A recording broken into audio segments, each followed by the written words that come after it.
Quando tu avrai un tuo show, un tuo spacchettatega, potrai fare le robe come vuoi. Madonna, che brutto colore, vecchio! Tutto in tinta con questo coso qua. Orrendo. Non ti piace? No, per niente. Neanche se te lo regalano? Neanche. E invece, noi lo useremo in modo serio? Neanche per idea. No! Madonna! Nelle cuffie, cazzo! Non fallo mai più! Scusa, mi è vibrato il midollo osseo. Bentornati in un nuovo spacchettatega e anche oggi mega pacconi giganteschi e con noi c'è il buon Ezio in regia che controlla tutto, ormai ospite fisso di questi spacchettatega. Come vedete abbiamo gran pacconi da aprire, per la maggior parte sono quasi tutte cose uguali e anche cose interessanti, anzi no. Raga, questo niente, è un pacchetto che non doveva essere qua, lo apriamo la prossima volta perché è un pacchetto che arriva direttamente da Shaper. Se avete visto i video che ho fatto di quando sono stato in Germania da Festool, lo sapete, ho fatto un video sul prodottino che c'è qua dentro, ma lo apriremo in uno spacchettatega dedicato. Quindi libero tutto e partiamo subito. Ok, cominciamo da questo qua che, come immaginate, è un pacchetto del genere e oggi sono munito di lama, tanto per cambiare. Il pacchetto che è qua arriva direttamente dal sollevante e dentro dovrebbe esserci un prodottino che c'entra poco con i lavori che facciamo, onestamente, ma mi serve per un progetto strato mega giga tega che ho in mente da un po' di tempo e che farò più avanti. Vediamo subito che cosa c'è dentro. Ok. Dere, che cosa sarebbe? Lo vediamo fra poco. E anche qua si può già intuire di che cosa stiamo andando a parlare. Madonna, che pesante che è sta roba qua. Sì, ma non lanciare tutto sempre. Quando tu avrai un tuo show, un tuo spacchettatega, potrai fare le robe come vuoi. Madonna, che brutto colore, vecchio. Tu dici, ah ok, ah che bello, nero. Nero, pulito. E invece... Odore di Cina pura. No, no, vecchio, ben altro, ben altro. Ok! Porca vacca, che brutto. Questo sì, magari... Sarò sincero, raga, non me lo aspettavo di questo colore. Ma veniamo al pezzo forte che quindi è qua dentro. Stiamo parlando esclusivamente qua di un tablet con Windows 11. E vi direte, cosa ti servirà mai un tablet con Windows installato? Mi serve per un progetto che ho in mente da un po' di tempo, come vi dicevo, per la CNC. Quella CNC come avete visto unboxare, mi sembra inizio anno. Quella lì ce l'ho ancora ferma di là, ogni tanto la sto tarando qualcosina, ma per lo più l'idea che ho avuto in mente è quella di smantellarla quasi interamente, utilizzare solamente la struttura, il mandrino e quello che c'è, probabilmente risostituire il mandrino perché l'ho già sostituito con uno più grande. A cosa mi serve il tablet? Per costruire un pannello di controllo per la CNC touchscreen. Ho preso spunto da questo qui che mi sembra si chiami Masso Touch G3, che è un controller appunto per CNC che viene venduto da questa azienda qua, appunto Masso. Potete collegarlo a qualsiasi CNC, basta prendere i driver dedicati e in sostanza avete questo monitor bellissimo 15 pollici touch per controllare le vostre CNC. Io mi sono innamorato di questo prodotto, però ho preso una fitta al cuore quando ho visto che solamente lo schermo e quella roba lì costa $1.200-1.300 più i driver che ci devi mettere. Quindi nella mia testa c'è, posso ricreare questa cosa qui rifacendola in base alle mie esigenze a un prezzo molto più contenuto? La risposta è sì. Quindi scattano in gioco i nostri amici di Geekbuying, che questo come altri prodotti che ho qua hanno supportato questo episodio dello spacchettatega, ma arriviamo al sodo. Questo è abbastanza sodo. Non battere sempre. Ma perché? Sento strarumore dentro le cuffie. Dentro troviamo una serie di sticker di layout per tastiere. Va bene? Alimentatore con multispina, che possiamo buttarle. Il tablet di per sé e nient'altro. Pellicolamento. Ah, ma anche questo è un colore simile. Cazzo, l'ho notato adesso. Ci hanno detto, qual è il più brutto che abbiamo? Questo. Andiamoli. E qua abbiamo altre pellicole, vabbè, evitiamo di romperlo. Immagino che sia scarico, così chiuso pesa veramente una tonnellata. Ah, però è veramente tutto in tinta con questo coso qua. Orrendo. Non ti piace? No, per niente. Neanche se te lo regalano? Neanche. E invece, comunque scarico. Volevo farvelo vedere in diretta, ma a quanto pare dovremmo... Si sta accendendo. Ah, e qua dentro c'è l'Apple Pencil della Dare. Lascialo stare per un attimo che deve partire, poveretto. Dici che non è abituato a essere produttivo. No. Ok, finalmente ho finito di configurarlo tutto. Vi spiego velocemente due caratteristiche che ha, anche perché non siamo qua a un... Dai, fallo cadere.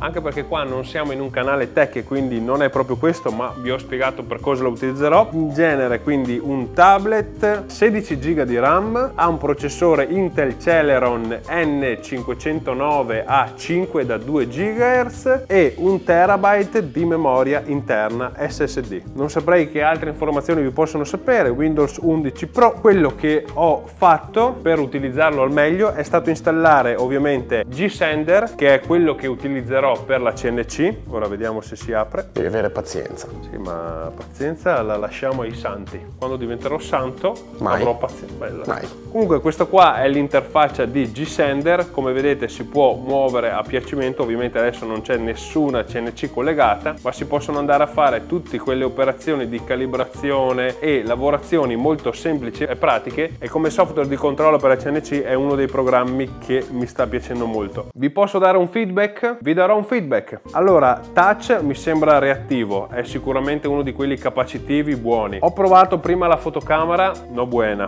non è una roba che ovviamente si va in giro a fare le foto col tablet. A me serviva una configurazione touchscreen con un sistema operativo Windows sopra. Questa qui è sicuramente una di quelle cose che fa bene. Per un prezzo che mi sembra sia intorno ai 500 euro non è male secondo me. La tastiera ovviamente è una copia della Magic Keyboard o di quello che è, come si chiama, della Apple per l'iPad Pro, una roba molto simile, senza attacchi, senza questioni. Il feedback del touch della tastiera qua è buono, non mi fa fare il trascina, cioè questa roba qua. Cosa devi fare?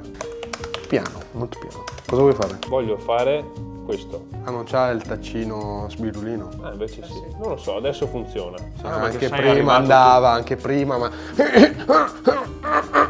Quindi non so che altro raccontarvi di questo, onestamente vi farò sapere meglio nelle storie e nei prossimi contenuti, dove lo vedrete finalmente in azione in quel progetto che vi ho appena spiegato. Passiamo al prossimo pacco. Secondo pacchetto che arriva sempre dai nostri amici di Geek Buying, e come possiamo leggere qua sopra abbiamo un 3D scanner. Qua abbiamo il Pop 3 Advanced Edition. Non ho mai avuto uno scanner 3D, sono molto curioso di provarlo, non tanto per fare cazzatine o robe varie, ma proprio in un modo pratico.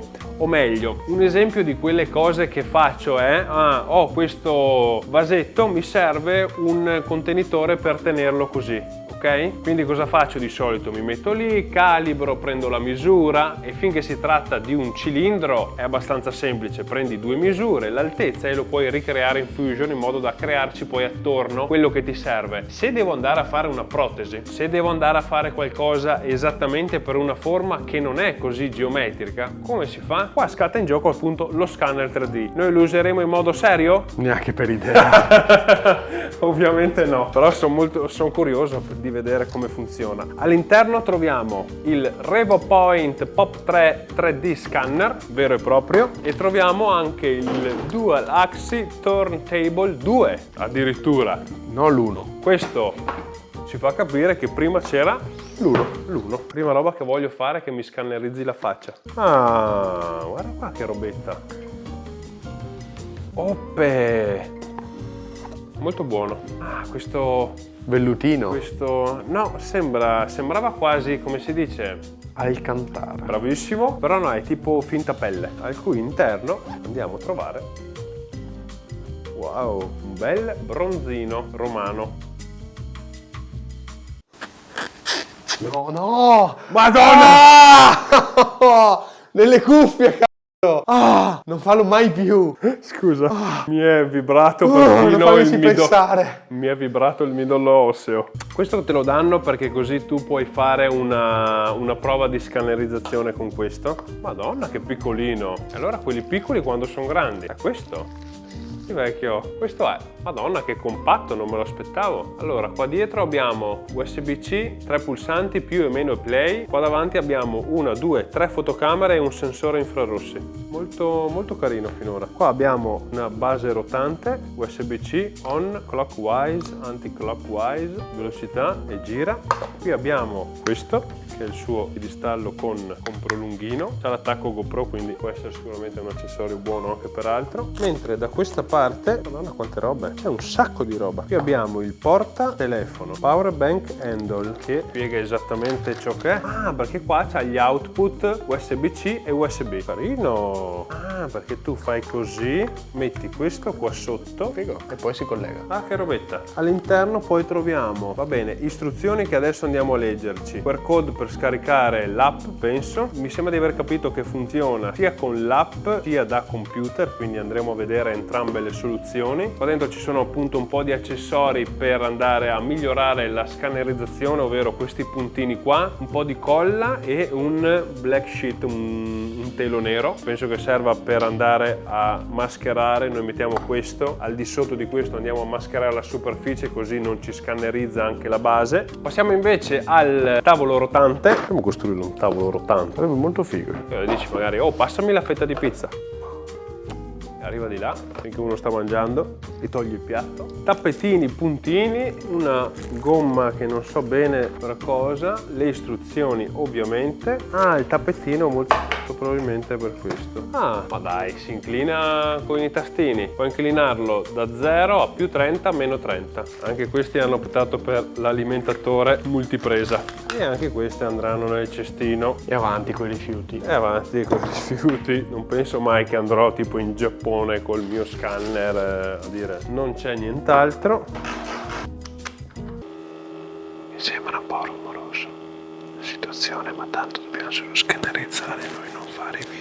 Ah, funziona anche con Mac M1, molto bene. Ma dai, lo puoi usare sia collegato col cavo, sia collegato wifi, quindi basta che usi il suo power bank per alimentarlo e lo puoi fare. Ok, mi lego un attimo questo e vi spiego tutte le caratteristiche al volo. Come dicevo prima, una delle cose che volevo fare in assoluto era quella di provare a scannerizzarmi la testa per vedere un po' come veniva. No, c'hai 3 nasi, c'hai. Beh, un po' di barba c'è, dai, comunque. Sì, però guarda sotto, qua è tutto aperto. Chiaro. E anche la testa siamo riusciti, cioè è riuscito abbastanza a prenderti i capelli, ma risultato non così ottimale. Facciamo un'altra prova, mettiamo un po' più di luci per illuminarmi meglio e vediamo come va questa volta. c'è il buco sulla testa che non riesco a chiudere, cioè che è il punto dove sei la rosa, tipo, i capelli, che è proprio quello più, perché finché sono piatti ce la fa anche. Perché e quando sono a punte per aria così. Dopo aver provato a scannerizzarmi la testa con qualche successo, ma lo vedremo meglio dopo con la prova di stampa, andiamo a utilizzare lo scanner con il suo tavolo rotante che si inclina direttamente dal suo software e siamo andati a scannerizzare il mouse, che è una forma particolare e soprattutto col suo colore nero non è così facile da scannerizzare. Volevamo vedere come si comportava con oggetti complicati. Se vi trovate in difficoltà a scannerizzare degli oggetti che hanno un colore che assorbe molto la luce infrarossa, ci sono dei colori e dei primer da poter dare per migliorare notevolmente la qualità di stampa. Ma passiamo oltre. Ok, abbiamo visto come si utilizza lo scanner, abbiamo scannerizzato la mia bella testolina, quindi per andare a provare definitivamente come viene ci serve una stampante.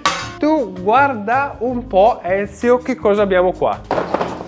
Quintali di roba rotta. Abbiamo un fracasso di filamenti della G-Tech che mi ha mandato un po' dei loro filamenti da testare, tra cui ho preso TPU, PLA, PETG, ABS, ma soprattutto per testare con questa nuova stampante che vedremo tra un secondo, che c'è scritto HSPLA, che sta per High Speed PLA. Vi lascio ovviamente qua sotto in descrizione tutti i link dei prodotti che avete visto, anche dei filamenti G-Tech con un codice sconto che non ricordo adesso se me l'ha dato, comunque lo trovate in descrizione. Oggi testeremo principalmente il PLA ad alta velocità, che ovviamente serve per stampare in maniera veloce. Con quale stampante? Ma ovviamente non poteva essere che la Bambulab, no scherzo! Ovviamente la Bambulab non mi ha cagato di striscio e quindi ripieghiamo su sui loro cloni. Oggi abbiamo l'onore e il piacere di presentarvi la Creality K1, che ha fatto strizzare un po' le palline ai ragazzi dopo aver visto la X1 Carbon e ha detto: ma aspetta che noi capiamo un po' meglio come fare. Ora, come sapete, Creality a me piace molto come brand perché è sul mercato da parecchi anni e sicuramente ha la capacità di sviluppare prodotti di una buona qualità. Partiamo con la prima parte. Abbiamo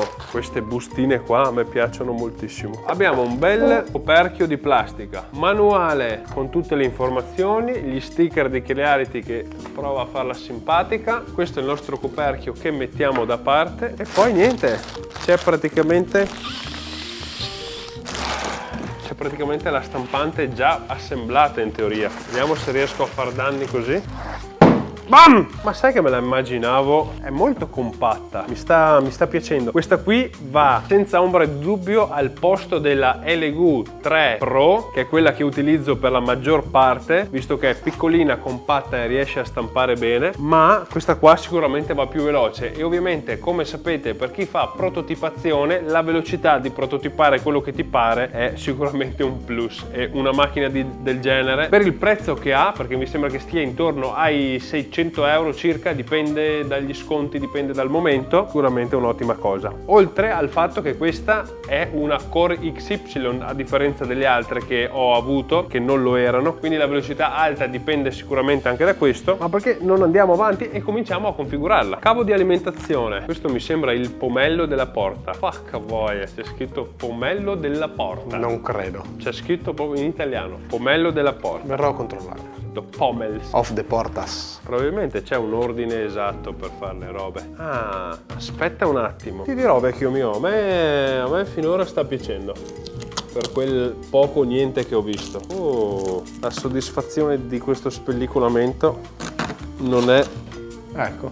No, è la porta. Vuoi sentire una roba? C'è dell'altra pellicola là dietro.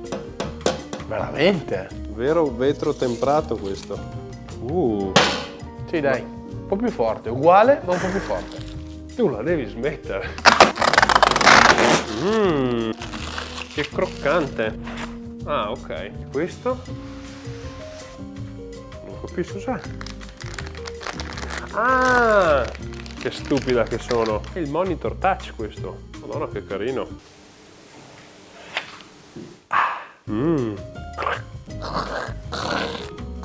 Vetro Durato un minuto. qua dentro. Ok, il comparto qua manutenzione mi sembra si sia espanso rispetto alle ultime stampanti. Allora, vabbè, il tronchesino ce l'abbiamo già tutti. Questo qui che probabilmente è per cloggare, non so come si può dire in italiano. Bravo, ma guarda, mi hai capito. Bravo. Spatolina, chiave inglese. Questo è tutto scritto in cinese. Probabilmente è colla. Prova a assaggiarla. Adesso te lo dico. O metterla anche dentro gli occhi. No, sei collirio. Prova. Ma tu sei nato così simpatico o ti sei allenato? No, io sono serio. Pensa a te quando sei simpatico allora. Non ha odore questa cosa. Non ha il minimo odore. Io ho dei problemi al naso, però addirittura da non sentir niente. Prova a dirmi. Questo è grasso di silicone. Ah, sai che potresti avere... Ma dai. Ne so, a pacchi.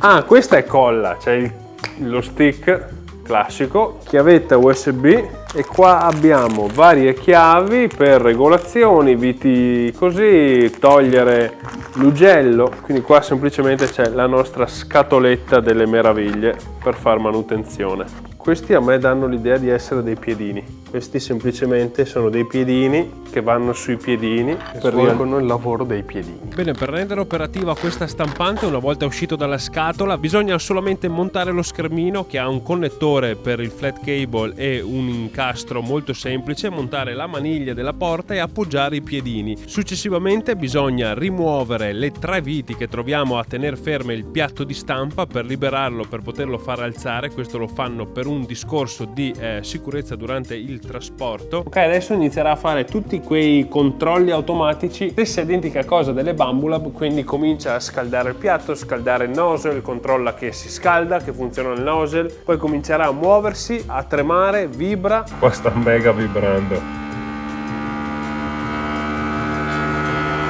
valuta un po' tutte le questioni delle risonanze di queste vibrazioni che ci sono per ottimizzare meglio la stampa. Se la si sposta e la si va a mettere nella postazione fissa, come farò io d'altronde per metterla in Proto Room, questa operazione qua la dovrò andare a rifare. Allora puoi scegliere fra trasparente, nero e grigio. Trasparente. Porca miseria, sai che non ho mai usato un filamento trasparente, così scopriamo effettivamente questi qua della G-Tech come funzionano. Proviamo subito a stampare qualcosa che c'è all'interno. Loro ovviamente ti mettono la Benchy, un gatto e un test a 600 mm, ci mette 7 minuti, facciamo subito questo.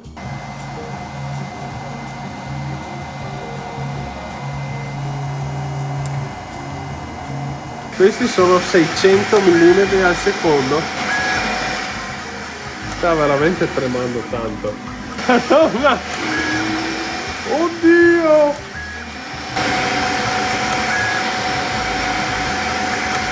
Beh raga, questo qua era una stampa a 600 mm al minuto. E ti dirò, non ho idea di cosa sia questo test che hanno messo integrato.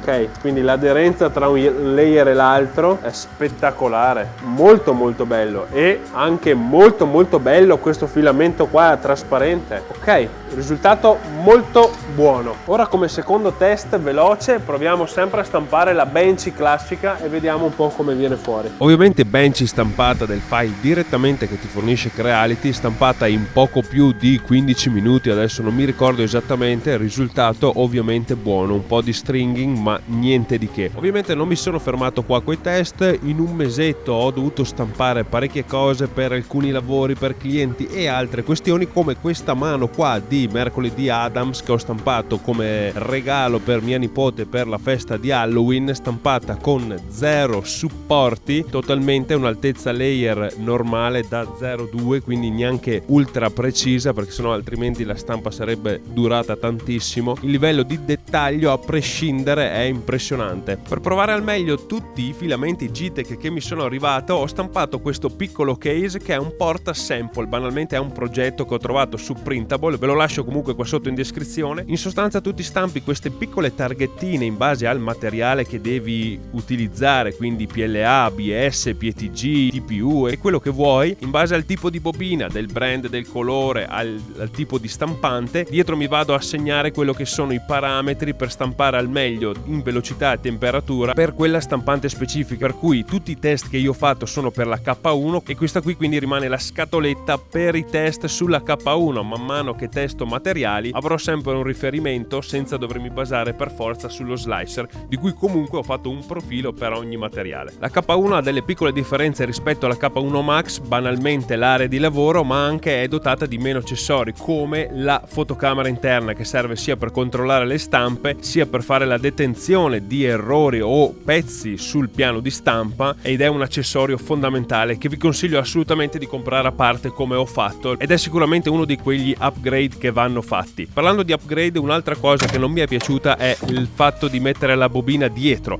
molto scomoda, per cui sempre su Printable ho trovato dei file già pronti per spostare la bobina sul fianco della stampante e poter caricare il filamento, spostando sia la bobina che il sensore di filamento. Ultimo upgrade che ho fatto è stato semplicemente un coperchio per rialzare il coperchio superiore della stampante, perché dove c'è il tubo Bowden per caricare il filamento fa una curva un po' alta e ho visto che in generale tanti hanno avuto dei problemi. Io non ho avuto particolari problemi, però sicuramente dare un po' più spazio sopra è una cosa migliore. Ma arriviamo finalmente a stampare la mia bella testa scansionata. Vi dico la verità, lo scanner in questione non è proprio adatto per andare a scannerizzare le persone o quantomeno le facce, perché ha una distanza di messa a fuoco abbastanza vicina, quindi va bene per oggetti, cose da desktop, usando il tavolino come avete appena visto. C'è stato comunque un po' di lavoro di modellazione, aggiustamento della mesh per chiudere bene, e il risultato ottenuto è questo qua. Non il massimo dal mio punto di vista, certo ho la barba, ho i capelli, non sono facili da replicare, ma sicuramente avendo un po' più di capacità nel modellare comunque mesh, sicuramente si possono ottenere risultati migliori di questo. Bene ragazzi, penso di avervi raccontato tutto. Da me, da Lampa Mario, non abbiamo altri aggiornamenti. Mi dispiace se non ho pubblicato nell'ultimo mese, ma ci sono stati parecchi lavori che ho dovuto seguire e prossimamente vi racconterò tutto, e anche di quel mega progetto che impiegherà tutto dicembre e gennaio gennaio. Ovviamente per qualsiasi domanda lasciate pure qua sotto un commento e noi ci vediamo sempre il prima possibile in un nuovo video.